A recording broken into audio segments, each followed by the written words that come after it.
right, here we are, the Culture Flow talk show. I'm Rodney Brown. I'm the host here. It's a production of the Grand Rapids Media Initiative and Film Incubator. We have a very special guest with us, Miss Tamarra Campbell. And let me just read a little bit of your bio. Thank you. Please. And Tamarra is the president of West Michigan Film Alliance. She's also the founder of T Media Impact Solutions. She's a seasoned, award-winning producer and impact producer. You have to tell us about impact producing. Yeah. What is that? And again, currently serves as the president of, what's the acronym? What do you call that? Yeah, FMA. FMA? Yeah, Film and Media Film Alliance and Media of West Alliance Michigan. of West Michigan. Yeah. And with over a decade of experience here in the creative industry, Tamarra has cultivated a remarkable portfolio that includes films featured on Netflix, BET, Amazon Prime, and notably, one of the most recent films, Happy Thanksgiving, that was in 24. Yeah, it was a good one. Yeah, that was a good one. And again, as an impact producer, she brings community-driven arts and culture and projects to life, has a passion for storytelling, and focuses on supporting filmmakers, artists, students, and organizations to help them build their capacities, enhance their programming, and secure resources that they need. So welcome, Tamarra. Thank you. I appreciate it. It's always so weird when people read my bio. I'm like, is that me? That's you, right? No, absolutely, absolutely. So the idea of the culture flow is that we know that culture is not static. That when the community comes together with the creative community, then that flow goes. So we're really interested in that conversation that we want to have. I want to start out with a question, though, that for people who are trying to make it into the film industry, what are some pointers, some tips that you can give us? This is always a hard one because everyone has such a unique skill set that can be so different. So this isn't like do what I say, but maybe adapt on it. Like just to join and get in, I think one, community. I'm 100% about community. You should know what's available in your area. You should be Googling. I feel like people are not researching anymore. Like what is there? Because there's usually abundance of that, whether it's an organization, it's a small Facebook group or whatever, like know about it and attend, you know, whether you're shy or whatever, extroverted, just find a space there. And there's usually one person that will mesh with you and you can continue to go. I would say the other, having some level of knowledge about what you want to do and look at people that you've seen before that can inspire you and see what they did and kind of what their path was. That always helps me too as well to see what groups are they in, who are they talking to, how are they making their money, what projects are they working on, how often are they working. You can really take guidance from that. So for yourself, when did you get that bug to create films? Yeah. So I actually started in theater, believe it or not. I was Sharpay in High School Musical, if you could see it. Okay. I did a lot of theater for many years. And then I had a teacher that said, you should be in front of camera. You're really good. So I actually did many acting courses. I did tons of features. And I was really curious of like, who is running the show here? You know, being in front of camera and seeing how sets run and, you know, in my zone as an actor, but then understanding like there's so much going on behind what I'm doing, a crew running around, there's food just magically in my hand when I need it. And so seeing a producer, I was really like, ooh, I like that. I want to kind of pursue that. So from theater to acting and then the curiosity of who runs a set and who makes this all happen, I became a producer. Well, tell me about impact producing. What is impact producing? It's similar but different. So what I do is I focus specifically on social impact. So for an example, documentaries. A lot of documentaries are known for a call to action. And so the work that I do is how can we use this call to action to actually spark change in people? So that call to action is stop littering. The 4 pillars of impact is changing minds, changing behaviors, building community and system change. How can you do that about littering? You can change people's mind about our planet, climate change, single-use products. You can change your community on having recycling programs and different things like that. So we do activations, and the activities that we do can help a campaign drive those social changes. So there's more into it, but that's my short answer. But still, though, then, so with our film, you're helping us with our film. Yeah. And did you distinguish between your work as a sales agent in terms of that and impact producing? Tell me a little bit about that when you got on board with us. I think I always will have the love for impact and sales, and I think you can use them for me interchangeably of what makes sense, because for me on selling the film, I need to know the impact of the film that it can make. And I think that can be really helpful because you understand the community, you understand the social implications that can take place to just be like, we can drive in money. We know our audience. We can do something. Because I feel like if there's a movement behind that, there's money behind that. And so that's something that I just love. And I think those synergies just go perfect hand in hand. So when someone, again, is looking for their role in film or being a creative, and you mentioned that we should start looking at different groups and activities that are going on, what are some of those activities in West Michigan that folks can get involved in? Yeah, I mean, GR-MiFi is fantastic. I love Wealthy Theater. They do a lot of activations. Depending on kind of what you do, there's a lot of theater groups here, acting courses and classes in the spaces. I love WKTV, free gear, access to that. I mean, that's something that we have to see what's in like the area and know that there's abundance of resources. So I think those places are like a really good start. And the people there are so nice. And so to go in there and ask questions, they will lead you in a really good direction. So I would start there. What do you think about if it doesn't exist and someone has an idea?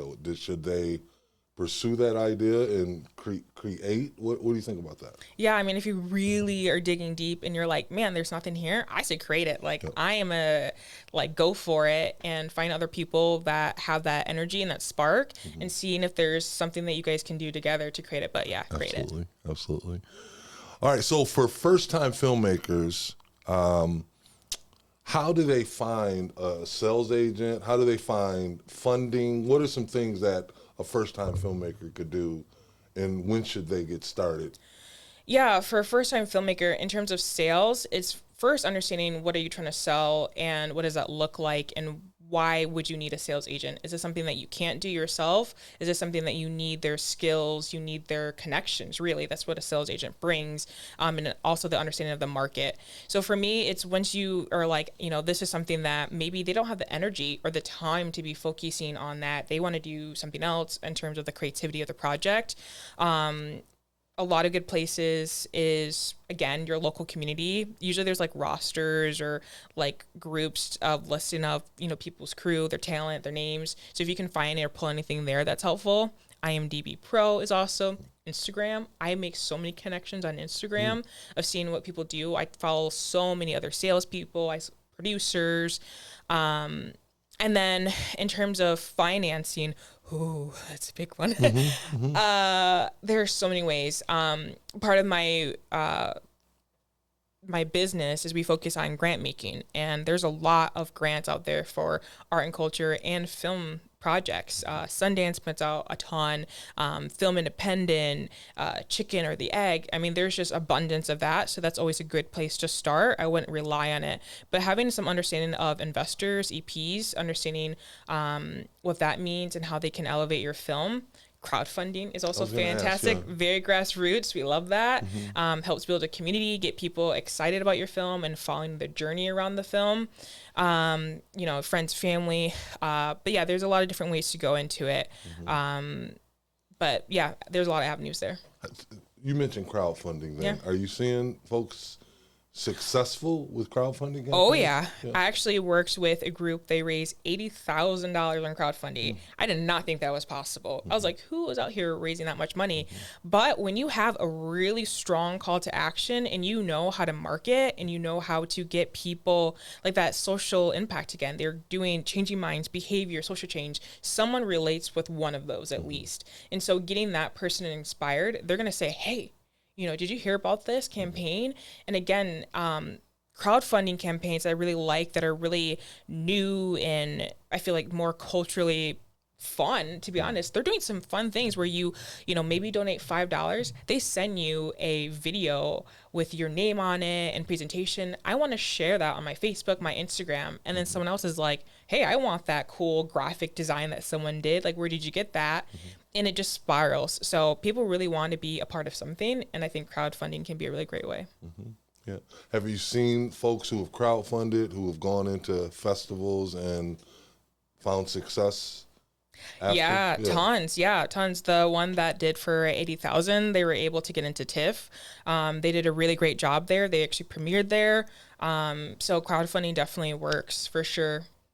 When you said TIFF, that's the Toronto International Film Toronto Festival. International. You just came back. I did. Yeah. Tell me about that. What was that experience like? It was good. I've never been to an international market before. One of the groups that I'm a part of is Brown Girl Doc Mafia, and they actually offered me an opportunity to go there. So my whole trip was paid for, and it was just such a blessing. Again, finding that community, and that community just poured so much into me. So being at the festival, I would say a little overwhelming because there are so many people there, and they're amazing.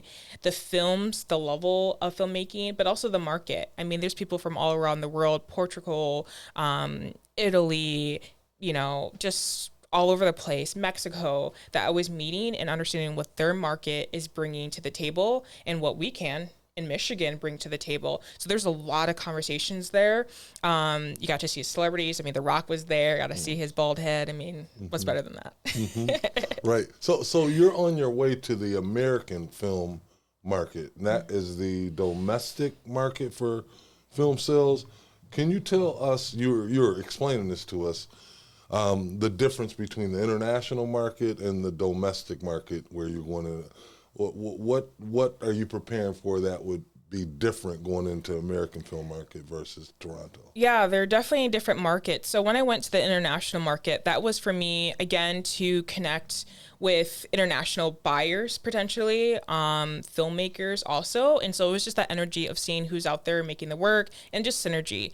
The domestic American film market is very localized in buyers and sellers. There's people from around the world there, but that's their thing. It's a big old hotel that you go into, and every single room is like Paramount, it's XYZ Films, it's Magnolia, it's, Tubi. And so you go there, they look at your project, they say we love it or they hate it.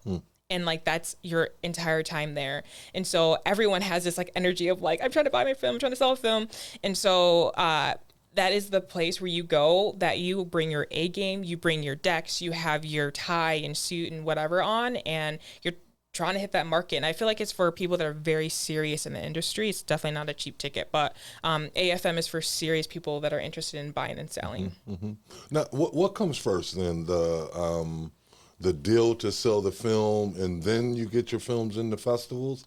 So I want to just unpack that festival market even. Like, how do you get your films into the festivals, and is it a big deal that a film festival premieres your film first? Ooh. Is that a big deal? Yeah, I mean, people are so deep into the film festival scene, and I really love it.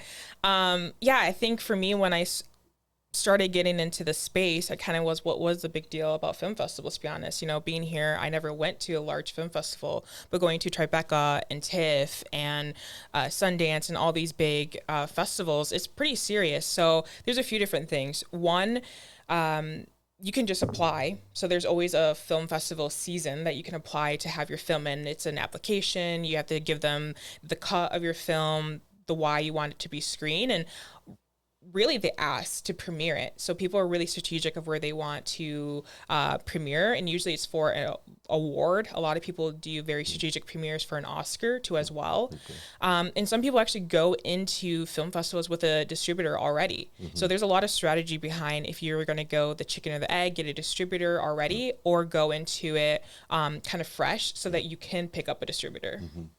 Is that prominent that when it's in the festival, you can find distributors that will pick up your film? Is that one of the primary reasons that folks go into festivals, to find distribution? Yeah, I would say the main point, if a lot of the big festivals at like Sundance, TIFF, that kind of stuff, a lot of the big films you're seeing already have distributors, but there's a lot of people that have really competitive films that are there showing and screening and having premieres, that's the biggest stage that you have, knowing that all these distributors are there, they're watching the films that they're investing in, they're going to be looking at yours. And so it's a really great opportunity. How would a person identify a good sales agent? Oh, How can you identify that person?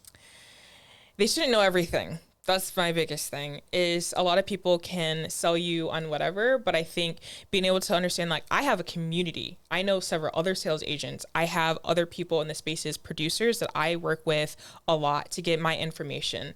And so I utilize that. I have a community. So it's not just me selling it. I have all of the knowledge from people, and also their roster. Check out what they've sold before. Check out who they have worked with. I think that's really the biggest thing, and also what they're promising you too as well. So if they are promising you the world, I don't know, maybe you should watch out. What would it take for you to say yes to a filmmaker who's looking for an agent? What would it take for you to say yes? Okay, that's a good question. I love reading the script. I always want to read the script. I want to see their materials. I always ask when someone's like, hey, will you take my film to, AFM? I want to see your materials. And usually my biggest question is your idea of success. Is what do you think that this project success is? And what are you looking to gain? Is it a laurel? Is it an Oscar? Is that just getting it into a festival your first time ever? And really going under that, I can kind of get an understanding. How much money are you asking for? Do they have an awareness of the market? I can kind of see projects that they overvalue themselves or undervalue themselves. And for me, it's just like, at the end of the day, what do you really want to do with this project? Does it, one, benefit me? Does it benefit them? I think that's good. And I think just honestly a project I can get behind. I think there's a lot of projects where maybe I wouldn't pick up because it's just not my vibe, or it's not something that I strongly consider. But in those cases, usually I point them to someone else. But I think it has to have some level of polishedness to it, but also an understanding of the market. So you said overvalue or undervalue. Are you more likely to pick up someone who's undervaluing their film versus someone who overvalues their film? Which one would you pick up sooner? Everybody overvalues. Okay. Yeah, everyone overvalues for sure. Okay. I see a lot of projects where they're like, I want $10 million for this. I'm like, you're crazy. Okay.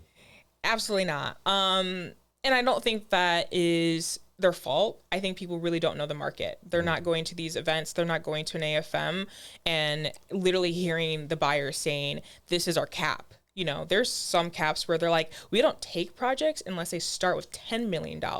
So, but there's such a level that is so different maybe from your film that yours is below, even $1 million.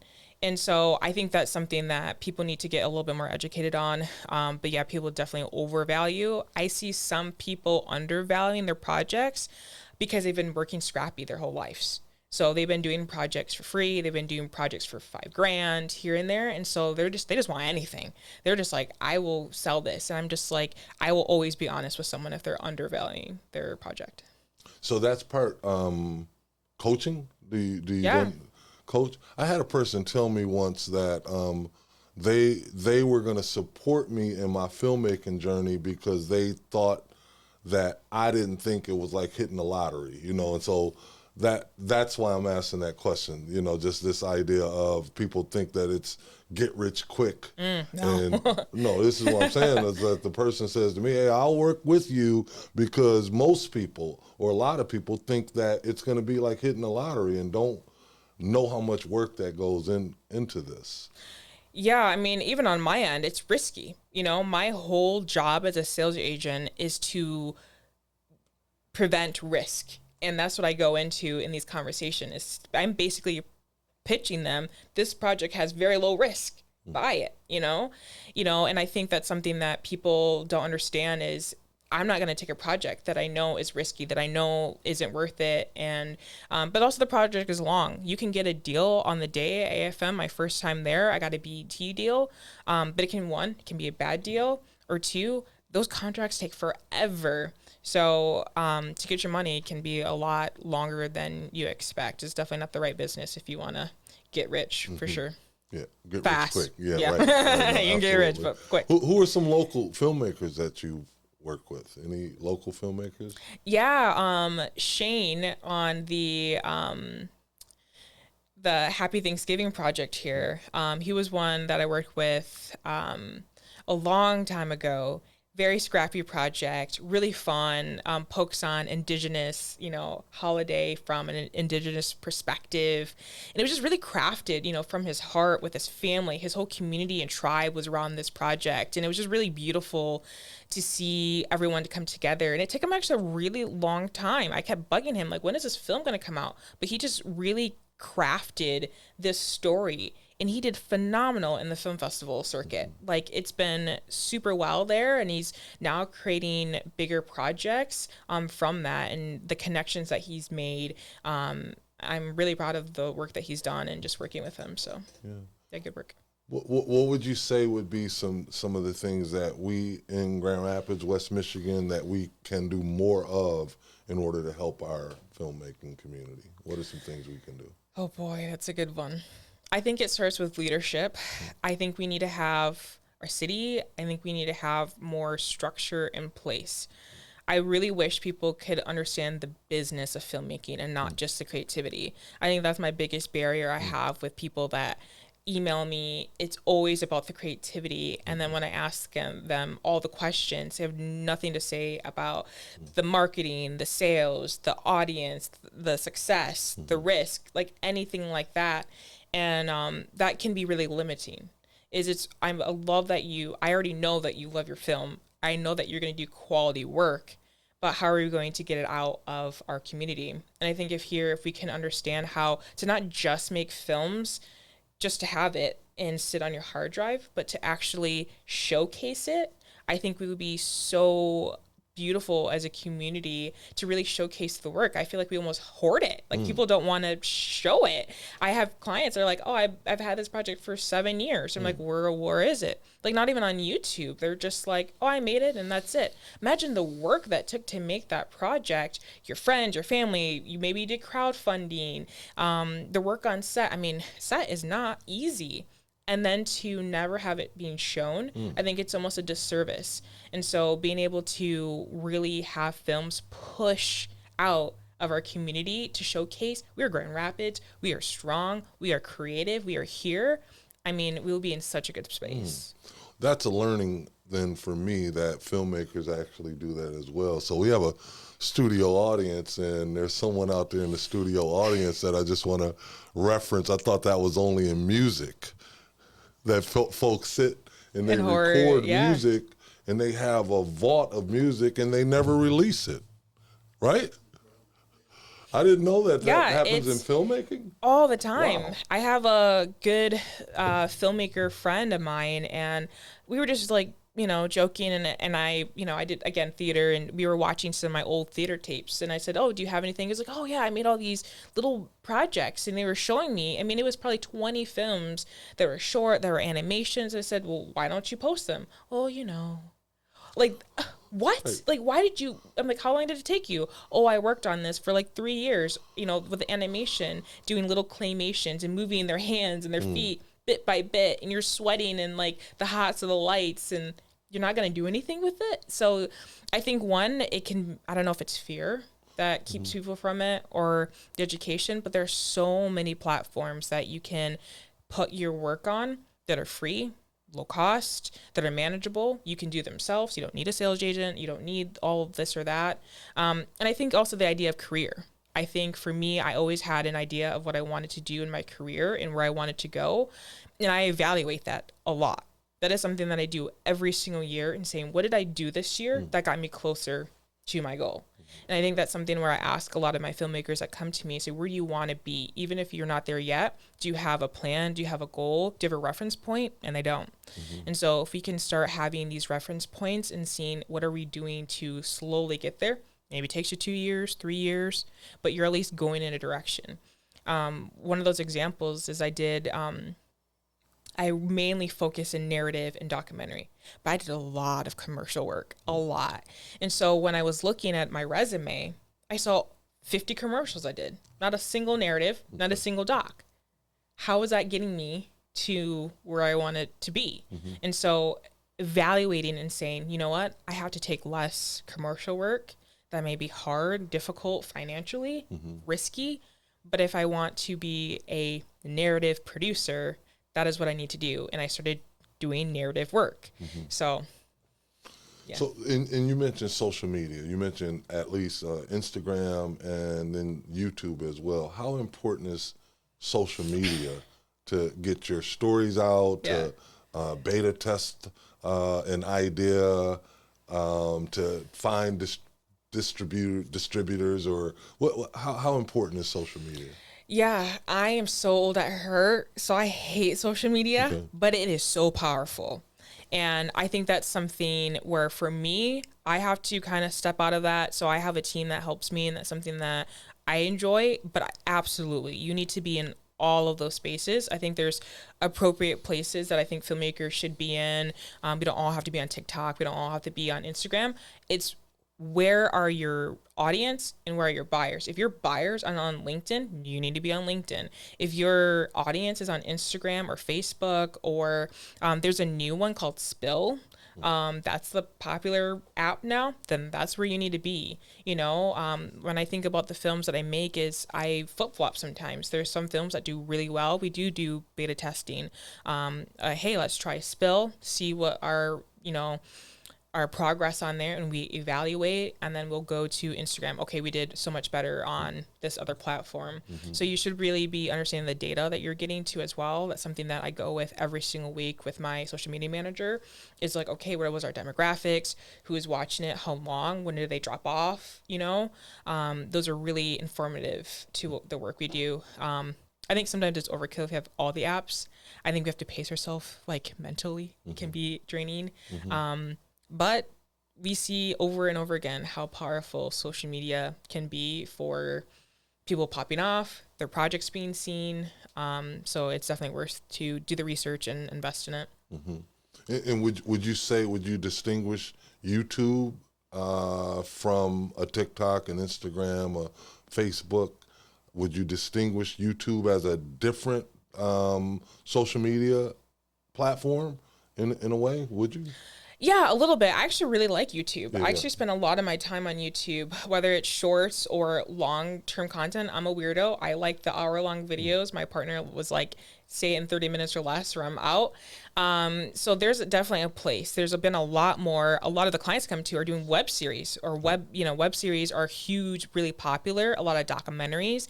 And it's a good opportunity for people to see the project in kind of a beta testing before you do a film festival, or just living there, whether you monetize the project or not. That's what I told my friend that had all these projects, said at least put them on YouTube. You can, maybe in 10 years you'll have 1 million views. I don't know, but at least it's living there somewhere. Well, somebody will see it. I run into some pockets on YouTube where it kind of feels like a very small corner, and I find these films. I'm really into hiking, and I find all these documentaries on people doing the Pacific Crest Trail, the PCT they call it, and it's beautiful imagery. I mean, untouched land that they're shooting these concept videos. I'm like, this is an Oscar-winning project. Wow. So I think there are people that I do see comments too, where people are saying, hey, you should do this as a documentary, or you should put it in a film festival. I think gives people a lot of energy to be like, wow, someone likes my project. Absolutely. Let's go back to that fear piece. What can we do to help people get over their fears to create? What can we do to help? Yeah, this is something I worked on a lot too, with myself personally. I think one of the things that helped was, for me, I had to almost self-talk myself into being like, I have the skill.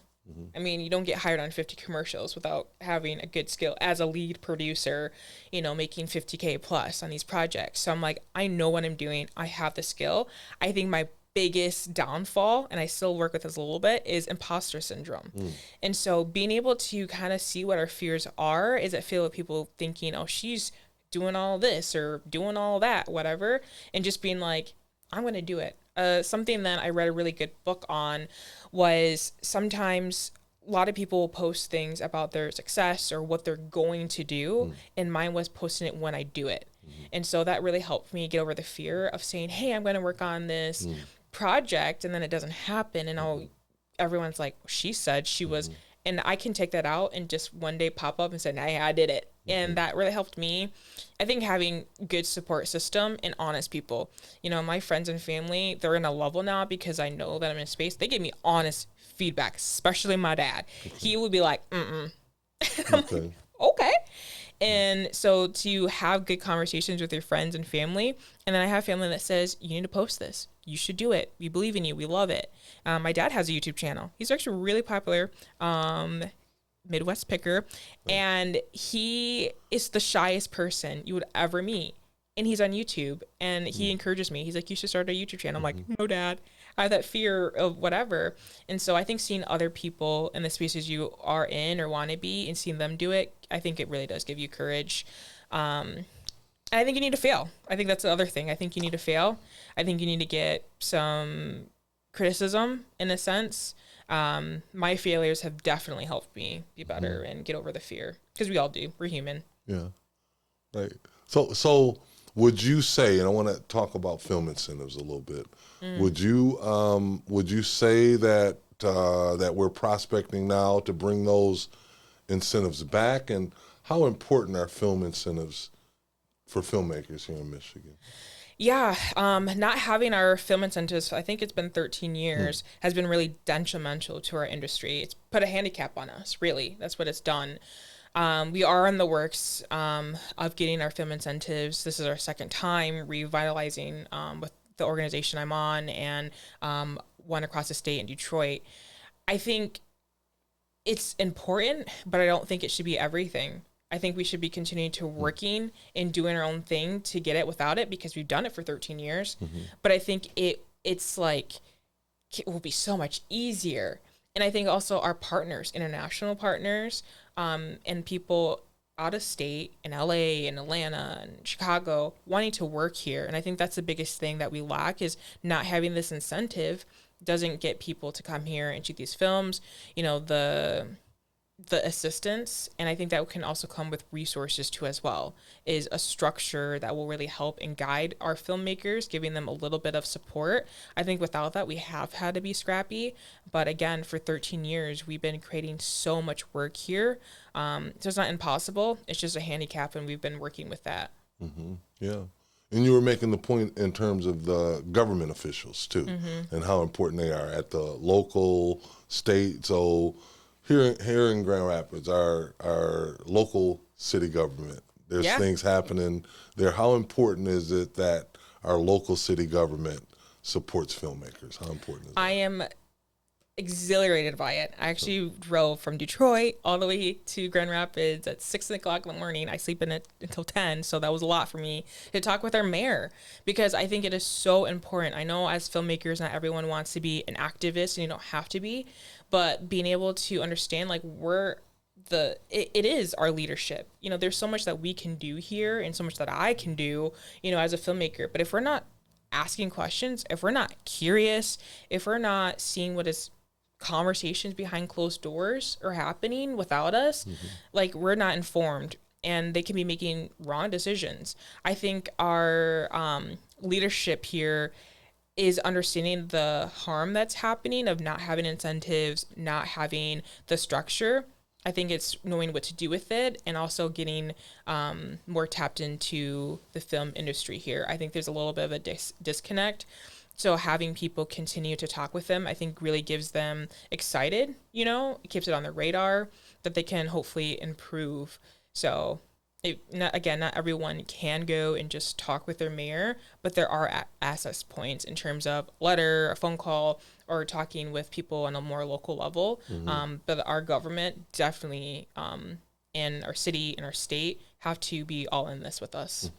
So when we were doing really well 13, 15 years ago, and a lot of productions are coming through Michigan, and so folks are still making films though over the 13 years. And if we don't get incentives, what are we going to do? We're going to keep making films? Yeah, I think we're going to keep making films. I think it's going to be, again, that handicap that's on us. I think people will leave. I think people are going to be really struggling. You know, a lot of people already have part-time jobs as filmmakers, you know, working at other places that are outside of the industry, or they have a friend maybe that moved to Los Angeles or whatever, and they're doing well, and they might decide to do that. That's definitely a conversation I've had in my household is, do we stay here? If there's nothing for us, if we are not getting support, is this the right place for us to do it? I think that's something that should be taken into consideration when you're thinking about building a career here. Do you have the infrastructure to do that? And without the incentives, it kind of feels like you almost don't. And I think that's for us to, again, how do we as a community fill that gap? How can we create our own structure if we're not getting the support? But it's just going to take a lot of work. So if we can push for the incentives and get that, I think we'll have more people staying here. And I think people forget that the incentives that we'll get benefits everyone, not just our filmmakers. It's our bakeries, it's our organizations here, it's our schools, it's so many different avenues of what filmmaking does locationally, tourism, hotels, you know, people coming here and staying and participating in our community. So I think it's more than just these people that are making films as hobbies. We're not hobbyists. I don't have a plan B. I'm a filmmaker, and this is what I do, and I need the structure here. So I've heard a lot of the politics around this, and is there any truth in what you've heard and or in some of your conversations around filmmaking with diverse people, that the opposition to that, who don't want to see diversity in the state of Michigan, was that kind of the reasons that, would you say, people don't want filmmaking happening here? Is it diversity or lack thereof, or not interested in it? I think that has a little bit to do with it. I think on that topic, it is definitely something I see a lot. I think there is definitely division. I've had people call me as a producer, a seasoned producer. Yes, I did some acting, but now, you know, it's very transition, saying, hey, can you be in a commercial? We need someone of color. Why are you calling me? Why aren't you calling a seasoned actor who's in that profession? Okay. You know, why are you calling me to work on a project where you have to fit a certain quota? And I feel like that is where the division happens, is we're only being used when a quota has to be made. And that's harmful. That's really hurtful. And so I see that a lot in conversations in our community, or, you know, pockets of BIPOC shooting over here and not, you know, but we're not being asked to come over here to shoot, where there may be more to bring our culture and our community together. And sometimes styles, you know, everyone has different shooting styles. And I think sometimes there's fear and you kind of click. So I'm seeing people work on sets with the same people over and over. And it's beautiful in a sense, but it's also can be harmful, as there's people that have just the same skill, just the same talent, and we're not even giving them opportunity. And imagine the cultural growth and synergy and skill we can have on a set together. That's gonna be a rockin' set. I want to be on that. So I think it has some aspects to do with the incentives, but I think that's more of the big debate that we definitely have in this town. Yeah. So we recently had Marvin Towns here with us, and I love Marvin. Marvin is helping us with our film, and he talked about the 2 films he just finished in Toronto. And you also have a familiarity and some work with Branch Out Productions. How are they finding success? And tell us about that. What is Branch Out doing to be so successful right now? Yeah, I mean, they're badass. I'm not even gonna lie. I've been really privileged and honored to have Lisa, Matt, Krista, Marvin, all as my mentors. I talk with them often, and they really found what works, and how to be frugal, how to pitch, and a clear understanding of the market. I think for them, one of their benefits is being able to work as a team, knowing that not every single project they do will make it. They are creating concepts, they're creating a vision and an ecosystem to be able to pitch their projects to the right people, a BET, a Paramount, whatever that looks like. And I think for a lot of the times, a lot of filmmakers are like, well, I don't want to work on this if I don't know if I'm going to get paid or whatever. But they are able to write scripts. They're able to have decks. They're able to, so whenever the market changes and saying, hey, we're looking for a buddy comedy, we got one. Okay. We created it. And they're so flexible on who's producing, who's directing, and they have such really great skill there. Watching them work, working with them is just so amazing. I learned so much, but they have a solid team. I think you should have a producer. I think you should have a writer, and you should have a director. Best friends all the time, and that's exactly what they are. Beautiful. Thank you, Tamarra. Of course. Do we have any questions from the audience? Well, thank you all for being here with us. Would you like to offer? Fun. Yeah, no doubt. Would you like to offer any questions to our guests? Man, a lot of wisdom being shared. Thank you for sharing your experience with us here today. It's incredible. I'd like to know, which, in your experience, which is easier to sell? What sort of films have you seen that are easier to sell? Like, is it easier to sell horror films, romantic comedies, documentaries? What's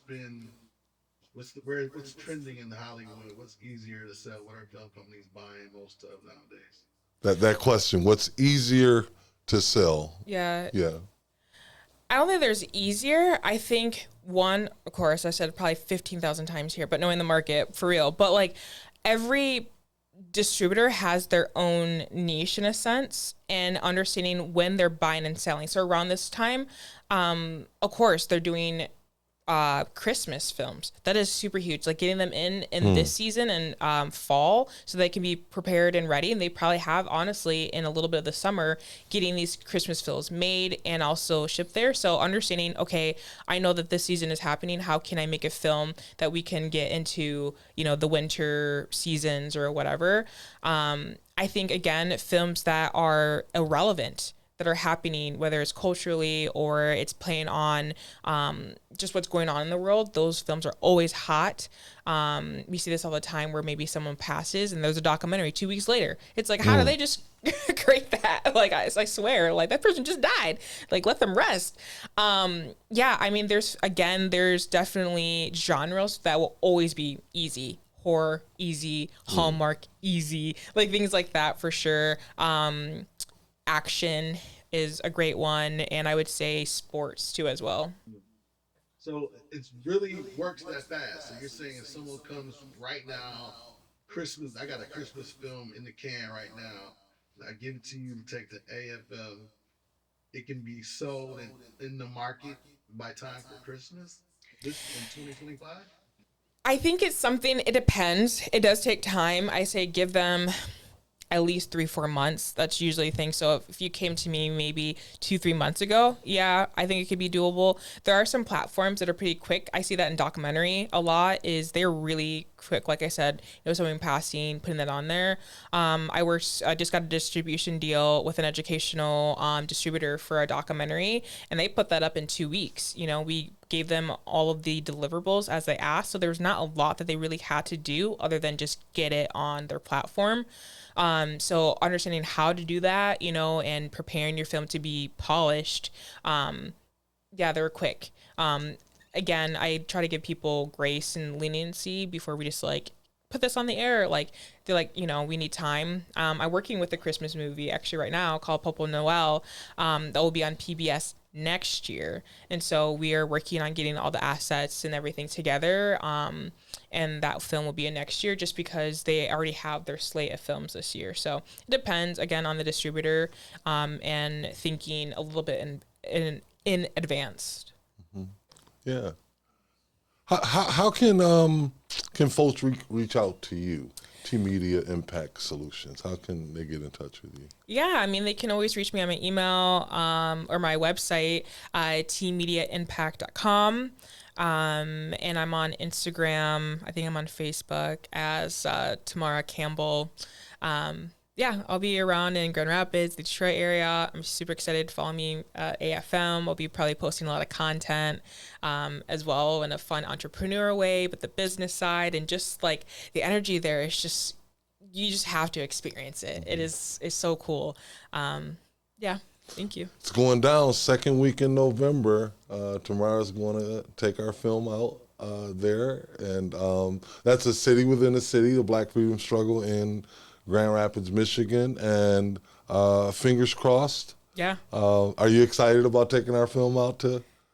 Yeah, I'm really excited. I'm excited to get feedback on it. Yeah. I'm excited to see just all of the distributors that I've already been in contact with, seeing how they feel about it and just where it fits in the market. I think it's definitely marketable in the audience. So I'm really excited to hear people's perspective on it for sure. Awesome. All right. Tamarra, thank you so much for being with us. We're going to have you back in town soon, we hope. Yeah, I hope so too. Yeah. I'm all over. It's kind of hard. I'm trying to hibernate this winter, but yeah, I'll be back for sure. Absolutely. This is awesome. Yeah, thank you, Tamarra. Thank you. Absolutely.